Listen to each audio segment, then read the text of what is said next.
Goeiemore, good morning. As jy sopas hier by ons aangesluit het, ons gesels nou 'n bietjie sport en vandag is ons baie opgewonde. Ellen John Venter is een van Suid-Afrika se voorste padren en motorfietsrenjaars. Hy het internasionaal naam gemaak met sy deelname aan die ikoniese Isle of Man TT, waar hy in 2019 die beste Suid-Afrikaanse prestasie sedert 1982 behaal het. Vandag is hy hier om 'n bietjie saam met ons man in die sport te gesels. Arnold is gereed en hier gaan ons. Môre sê of terwyl good morning, goeiemôre, lekker om jou saam met ons te hê. And the same to you, AJ, thank you for joining us. I want to start this off with the greatest love and respect. I think you guys are totally nuts. The Isle of Man TT, I went and looked it up. So since 1911, 270 riders have lost their lives on that route. It is ridiculous how dangerous that is. Just tell our viewers what the Isle of Man TT is really all about. So, firstly, good morning. Thank you. Thank you for having us here. The Isle of Man TT is a street race on the Isle of Man itself. It's a 67-kilometer lap. It's through all the suburbs, all the towns, all the villages. Narrow little streets, Narrow English little streets Irish like roads. this. Yeah. So it's during the day, it's a public road. Maybe half an hour before we go out for our first practice, the roads get closed. Everybody's home from work. And they close the roads off. And we do an average of 130 mile an hour lap time. So anything from 120, 130 mile an hour. So 220, 230 k's an hour. Not really all that fast, eh? No, it is pretty quick. And you're basically navigating your way up and down. It's over jumps and through, I want to say, manhole covers and things like that. And it's through the villages, so through your Santons, your Bryanstons, your Park Towns, and it's about to give you an example, the 75 or 70 kilometer lap, you're doing it in about 17, 18 minutes. That is it. I've looked at pictures from there for years and years, and I did have my tongue firmly in my cheek when I said I admire what you do, but it's 67 k's of utter concentration. You cannot for a second relax when you're on the bike. That's the biggest thing with the TT is it's a mental game. Yeah. And the mental game, it's a physical game. It's but the concentration is what's important. The margin for error is very, very, very narrow. And then obviously some of our races are over 2 hours. So it is. It's a physical. I mean, you look at the videos and the action shots and everything looks physical, which it is. But the mental side of it is the pure. But the great key to obviously having concentration at the end of 1 hour and 55 minutes of riding is obviously fitness. What do you do for your fitness? So fitness plays a very, very, very important part. We do a lot of riding here. I do a lot of physical fitness away from racing. I do a lot of boxing, a lot of running, a lot of cycling.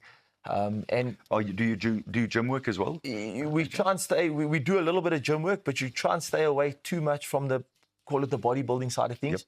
Yep. You want to be more nimble, more athletic, so that you can bend. But for the road racing side of things, you do need a bit of strength. Because some of the parts, and if you look at some of the video clips where the bike may be airborne, or you have a moment where the bike shakes a bit, you've got to be able to. You've got to wrestle it. Try and correct it and wrestle it, and hold on to it, You started riding when you were just 4. And within 2 years, you'd won every class available in your age group. What attracted you to it at first? So I come from a racing family. My dad, my grandfather, they all did a bit of local racing here in South Africa.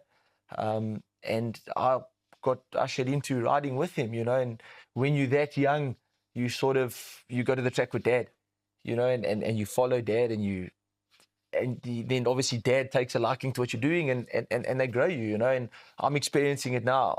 My son's 7 and he races himself, and I was very against the racing. Just for over the years, we know that, for him to do the TT is not something that's on my sheet, but it's okay for dad to do it. But for me, it's all I know, and the problem is, I look at the safety side of it and go, he's at the racetrack, he wants to ride motorbikes.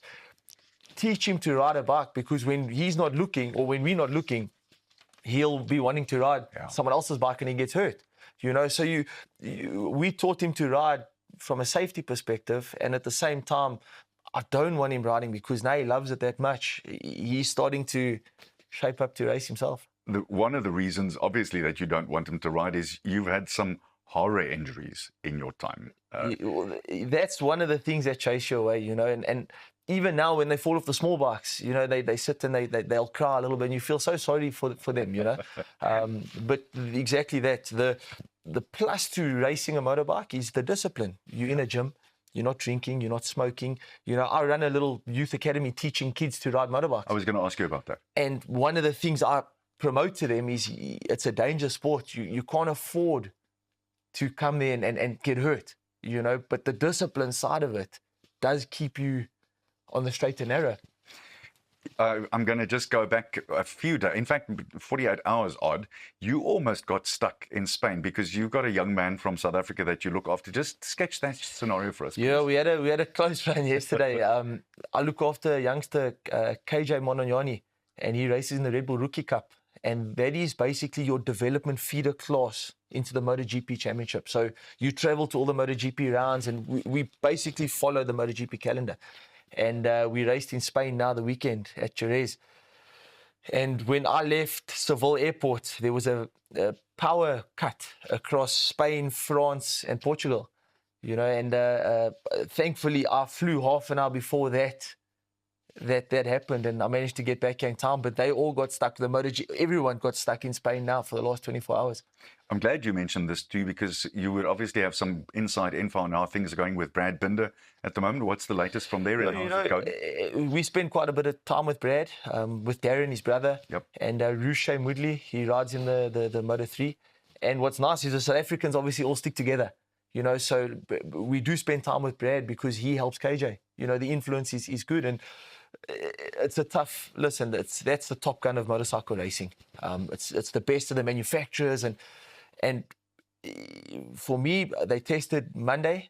And if you sit in that truck, and the media will say that KTM are struggling, but these sportsmen are elite sportsmen, and for what they're doing for the country, it's a phenomenal thing. And in MotoGP, as in Formula One, it's the slightest margins. I mean, it really is milliseconds that shares you from the podium and further down. So an interesting fact, this weekend, we analyze the qualifying sheets and sector times. The MotoGP class, I think there was 25 bikes on the grid. The top 23 were all in the exact same second, 1 minute 35, and they all did it all the way down to, you're talking 0.1 of a second. So a lot of people will sit and they go, he's 12th. But he's literally, if you take a stopwatch and you look what 0.002 of a second is, that's how close it is. It's a blink of an eye, effectively. Exactly. I do want to ask you, I'm sure that you've been asked this before, but so other than your dad and the legacy that you had through your family racing, who was someone that you always wanted to be as a kid when you were riding, that you thought this is what he would do? From, internationally, everybody follows Valentino Rossi. Yeah. Rossi is the man. And I'm a Rossi man. Now I'm as of age, I'm a Brad Binder fan, because he has made it to the top. I've known Brad from a young kid, and to see them get to there and having the opportunity to go with KJ and see at what level and how hard the younger classes have to work to get there, And then we go to the road racing side of things. You have your John McGuinnesses, you have your Michael Dunlops, and it's two completely different athletes. You've got sports science and the call it the Formula One or the proper MotoGP, and then you have the road racing side of things where it's an Irish road racing background, So, there's a few of them. Let's turn our attention back to the Isle of Man TT. You go this week because you're going to be racing in your build-up to the Isle of Man TT, but qualifying starts on the 26th of May, and then you guys start racing 29th, 30th, 31, and then all the way through to the 7th. How are you approaching the qualifying? Yeah, so we leave now next week. We head for Northern Ireland. There's a street race called the Northwest 200 that we'll do just before, and predominantly as a shakedown towards the TT. It's also high speed, so it allows you to get the bike set up, make sure it's stable at 300 k's an hour. You know, it's a very important thing. So the That Northwest the bike is stable that- at 300 that k's the an hour. bike basically, it goes in a straight line. Oh boy. Okay. And it just gets and mentally it gets your head up to speed that you can also see at that speed. You know, it sounds mad, but you got to make sure that when you're going fast, your head's up to speed. And the lines that you need to take. And the lines that you need to take. So that's next week. Then we'll head across to the Isle of Man. And then we'll start from there. You know, our qualifying's on the evening. So as long as it sounds long that you have a week's practice, but you only get an hour an evening with the sunlight and with your public roads. Everybody has their normal daily lives. Yeah. So hopefully the weather's good. And then that allows us, if we get limited time on the Isle of Man, obviously we've had enough setup at the Northwest. And then racing itself, obviously, it's really, really exacting.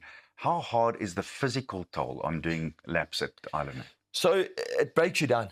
You know, let me tell you, when you leave the Isle of Man, it feels like the world's been lifted off your shoulders. Yet it sucks us back every year because, you know, you'll rip your hands, your knees blow, your neck, your back.